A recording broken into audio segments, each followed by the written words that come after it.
நீங்கள் பார்த்துக் கொண்டிருப்பது உங்கள் விஜய். குட்டில குண்டலம் குவலயதள நீலம்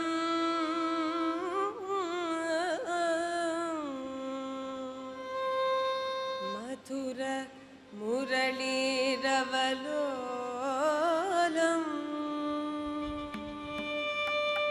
கோட்டி மதன லாவண்யம்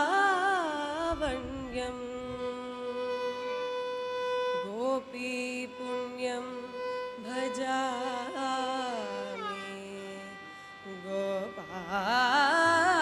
கோபாலம் கிருஷ்ணா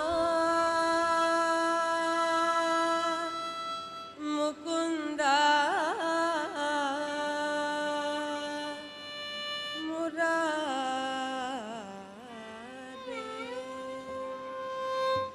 कृष्ण मुकुंद मुरारे जय कृष्ण मुकुंद मुरारे जय कृष्ण मुकुंद मुरारे जय कृष्ण मुकुंद मुरारे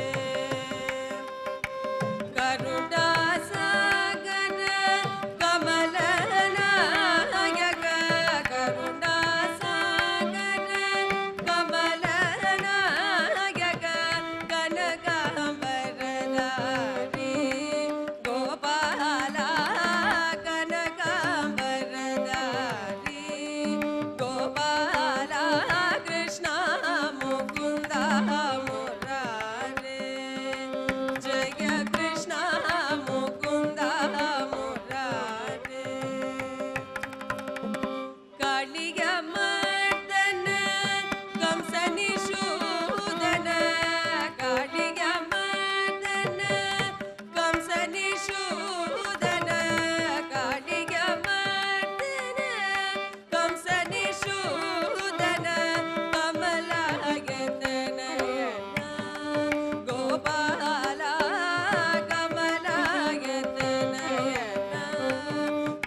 இந்த 14வது பக்தி திருவிழா பரந்தாமன் பள்ளி கொண்டிருக்கக்கூடிய திருவரங்கத்திலே நடக்கிறது. இதில் உங்கள் கண் முன்னாடி குழலூதும் கண்ணன் 24 அடி உயரத்திலே காட்சி தருகிறான். இவன் திருவடியிலே வணங்கி இந்த பக்தி திருவிழாவில் அடியேனுடைய உரையை ஆற்ற வந்திருக்கிறேன். அது என்ன 24 அடி உயரம் என்றால், 24 என்பது அறிவற்ற தத்துவங்கள் 24 என்று சொல்கிறார்கள். பிரகிருதி பகத் அகங்காரம் என்று தொடங்கி அந்த 24 தத்துவங்களுக்கு அடுத்தது 25 ஜீவாத்மா.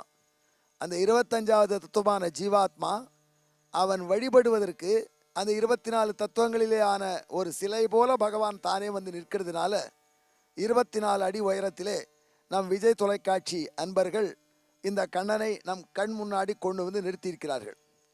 காயத்ரி என்கிற மந்திரத்திலே எழுத்துக்கள் 24. எனவே இந்த கண்ணபிரானுடைய திருமேனி 24 அடி உயரம்.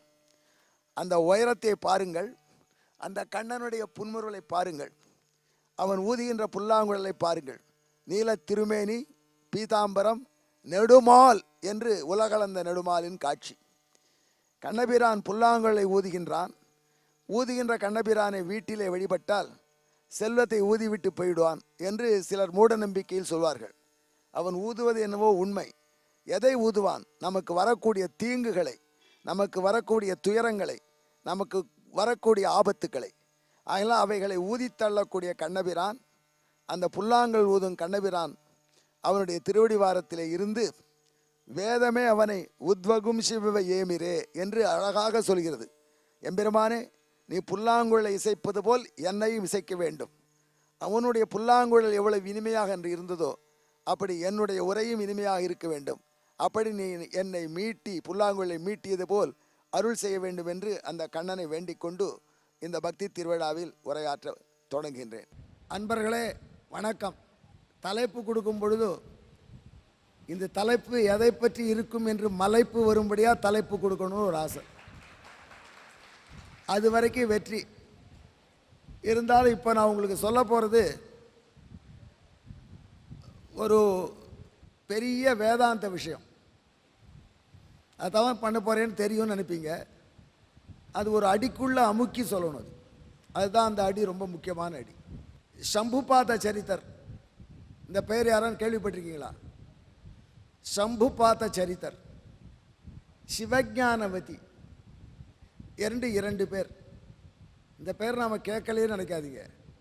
அந்த 2 பேரும் சிவஞானவதி அம்மையாரும் சம்புபாத சரித்தரும் இணைந்து பெற்ற பிள்ளையை பற்றி நிறைய பேர் கேட்டிருப்பேன். அந்த பிள்ளை மாணிக்க வாசகர். அட நீ கிருஷ்ண ஜெயந்தி விழான்னொடனே டமால் மாணிக்க வாசகர்கிட்ட போறியப்பா, அதுவும் திருவரங்கத்தில் வச்ச பக்தி விழாவில் மாணிக்க வாசகர்கிட்ட போறியப்பா, இதுவும் ஒரு மலைப்பா, மலையுங்கள், நீங்கள் மலைக்க வேண்டும் என்று தான் சொல்கிறோம். சம்புபாத சரித்தர், சிவஞானவதி இவர்கள் பாண்டிய நாட்டில் இருந்தார்கள். பாண்டிய நாடு சிறந்த நாடு. நீங்கள் பார்த்துக் கொண்டிருப்பது உங்கள் விஜய். அந்த பாண்டிய நாட்டில் வாதவூர்னு ஒரு இடம், வடகிழக்கு பகுதி மதுரைக்கு. அங்கே தான் இந்த சம்புபாத சரித்திரம் சிவஞானவதியும் இருந்தாங்க. அவர்களுக்கு பிறந்த பிள்ளை தான் மாணிக்க வாசகர். அவரை தென்னன் பிரம்மராயன்னு சொல்லுவாங்க. அவருக்கு இன்னொரு பெயர் இது. அவர் பெரிய பண்டிதர், சகலாகமஜர் அப்படின்னு சொல்கிறார் அவரை. அவர்கள் குலத்தில் பல பேர் பாண்டியர்களுக்கு அமைச்சர் பதவியில் இருந்திருக்கா. அமைச்சர் பரம்பரையே அமாத்திய குலம். அப்போ அரிமர்தன பாண்டியன் ஒரு பாண்டிய நாட்டை ஆண்டு வந்தான். அவன் இந்த தென்னன் பிரம்மராயனுடைய அறிவுத்திறனை பார்த்து அவரை தனக்கு மந்திரியாக பதவி வகிக்கும்படி கேட்டுட்டான். வாதவூரார் அவனுக்கு மந்திரியானார். ஆனால் வாதவூராருக்கு மந்திரி பதவியில் ஆசை இல்லை. அவருக்கு சிவஞானம் வேணும், சிவபக்தியில் ஈடுபாடு. அப்போது கேள்விப்பட்டான் மன்னன் சோழ நாட்டு துறைமுகத்தில் அரேபியாவிலேருந்து நிறைய குதிரைகள் இறங்குகின்றன. குதிரைகள் அப்போல்லாம் அரேபியாவிலேருந்து அதுக்கு வேல்யூ ஜாஸ்தி. அதற்காக நம்ம குதிரைப்படையை ஸ்ட்ரெங்தன் பண்ணணுங்கிறதுக்காக மாணிக்க வாசகர்கிட்ட 46 கோடி பொன் கொடுத்தான். 46 கோடி பொன், 46 பவுன், 46 கோடி பவுன் வச்சுக்கோங்க. அது இன்னி தேதி விலையில் பவுன் என்ன விலையில் விற்கிறது? கிராமே 3200 ரூபா. 8 கிராம் ஒரு பவுன். நீங்களே கணக்கு பண்ணிக்க, நம்ம கொஞ்சம் கணக்கு சரி வராது. அவ்வளவு கோடி, எத்தனை சைபர் வேணுமோ அவ்வளோ கோடி பொன்னை கொடுத்து நீ குதிரை வாங்கிட்டு வா அப்படின்னு சொன்னான். குதிரை கொள்முதலுக்காக மந்திரி போகிறார். இவன் குதிரையை நாடுகிறான் அரிமர்தனன். அவர் குருவை நாடுகிறார். நல்ல குரு கிடைக்கணும்னு ஆசைப்படுறார். நமக்கு சிவபக்திக்கு சிவஞானம் வளர்வதற்கு நல்ல குரு கிடைக்கணும் அப்படின்னு ஆசைப்படுறார். பெருந்துறைன்னு ஒரு ஊருக்கு வந்தார். அங்கே குருந்த மரத்தடியில் தெற்கு பார்த்து ஒருத்தர் உட்காண்டிருந்தார். அவர் முகத்தில் தெய்வீக கலை இருந்தது. அவர்கிட்ட போய் காலில் விழுந்து எனக்கு சிவஞானம் சொல்லித்தராளான்னு கேட்டார் மாணிக்க வாசகர். சிவன்னா என்ன, ஞானம்னா என்னன்னு அவர் சொன்னார். மாணிக்க வாசகர் ரொம்ப பரவசப்பட்டார். நான் தேடிய குரு நீதான், காலில் விழுந்தார். அவருடைய தலையில் கை வச்சு புனிதமான கையினால் சிவ தீட்சை கொடுத்தார் அந்த குரு. அப்புறம்தான் புரிஞ்சுது சிவபெருமானே தீட்சை கொடுத்துருக்கார். மாணிக்க வாசகர் என்ன பண்ணார்? இவனுக்கு நல்ல கோயில் கட்டணும்னு தீர்மானித்தார். கையில் இருக்கிற 46 கோடி பொண்ணு எதுக்கு இருக்குது, கோயிலை கட்டிவிட்டார். கோயில் அமக்களமாக வருது. அரசாங்க பணம், குதிரை கொள்முதல் பணம், ஊழல். அது பெரிய ஸ்கேண்டல். அப்போ எத்தனை ஸ்கேம் மாதிரி 46 கோடி தங்க ஊழல், 46 கோடி பொன் ஊழல். அது குதிரை வரல, ஊழல் நடந்துட்டு இருக்கு. ஒற்றர்கள் மூலம் அரிமர்தனுக்கு செய்தி வந்துடுத்து. அரிமர்தன் ஒரு ஆள் அனுப்பிச்சான், போரும் சீக்கிரம் வந்து சேரு, குதிரையோடு வந்து சேரு. மாணிக்க வாசகருக்கு ஓலை, வருகிறேன் அப்படின்னு பதில் ஓலை போட்டார். வரல. ஏன்னா திருப்பணி நடந்துட்டு இருக்கு, பணமெல்லாம் செலவழிச்சாச்சு, குதிரை கிடையாது. மன்னன்ட்டு போய் எப்படி நிற்பார் அவர்? அந்த காலம் ஊழல் பண்ணிட்டு அப்புறம் அந்த வழக்கு தீர்ப்பார வரைக்குமே அவர் வாழ்ந்து போய் முடியாது. மன்னன் ஆட்சி. அதனால் அவர் தப்பிக்க முடியல.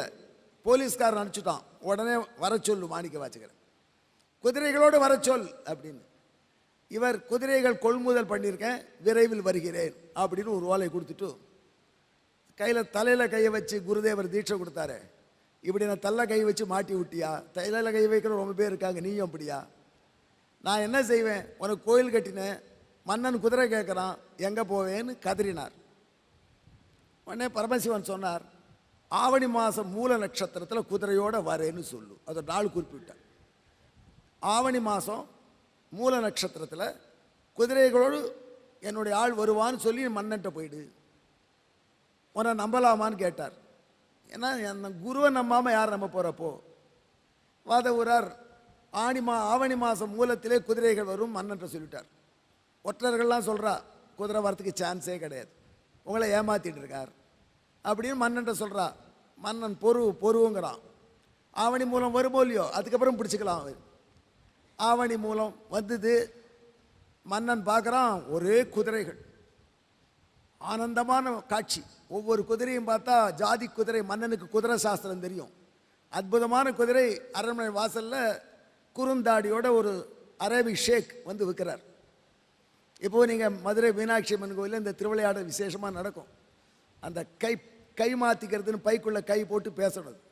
அந்த மாதிரி அந்த அரேபியனோட சுந்தரேஸ்வரர் சார்பில் குருக்கள் பேசுவார். பாண்டியன் அரிமர்தனன் சார்பில் பேசினா ஒரு குதிரையும் காமிச்சான்.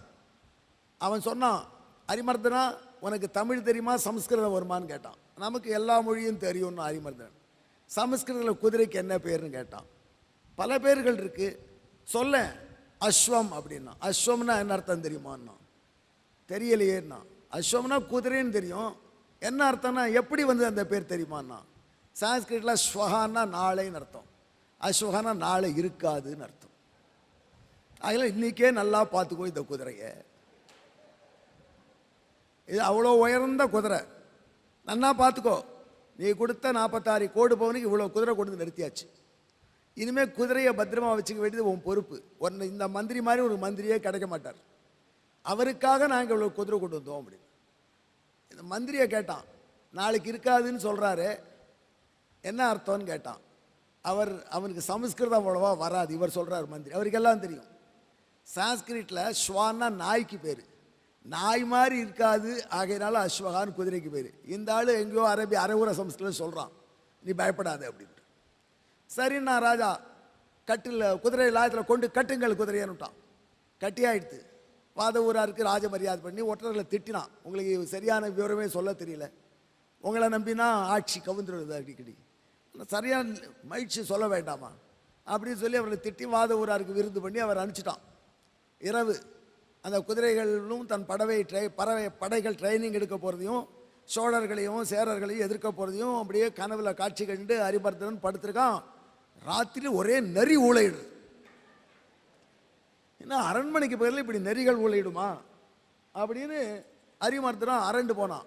எங்கிருந்து நெறிகள் வந்தனா போய் பார்த்தா குதிரைலாயத்திலிருந்து சத்தம் வருது.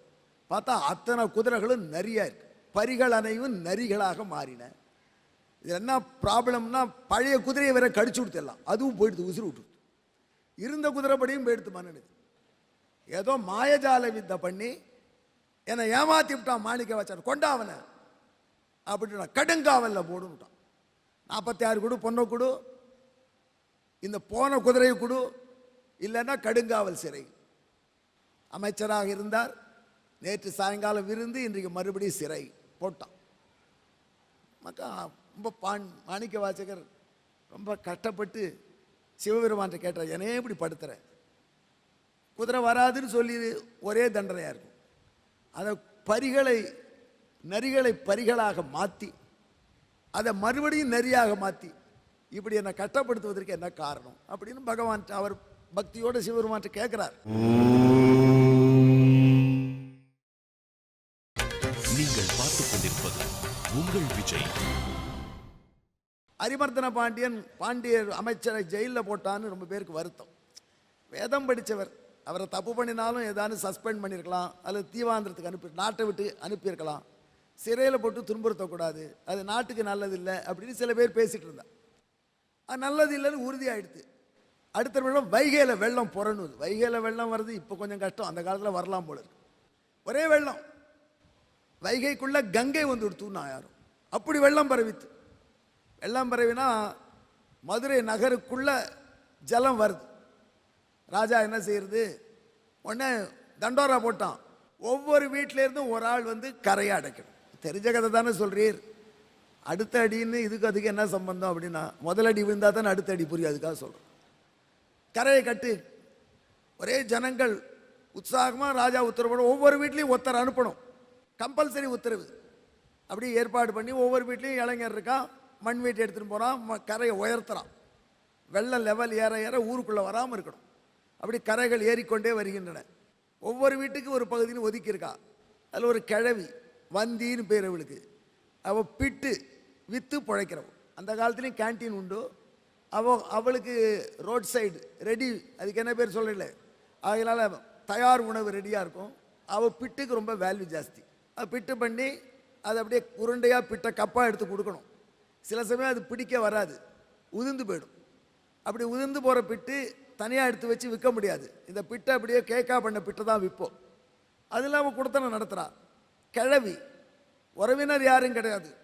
அவள் போய் கரையை தூக்கிறதுக்கு என்ன பண்ணுறது, யாராவது கூலி ஆளை எம்ப்ளாய் பண்ணாலும் எல்லார் வீட்லேயும் எம்ப்ளாய் பண்ணியிருக்கா. டிமாண்ட் ஜாஸ்தி, ஒர்க்கர் கிடைக்கல.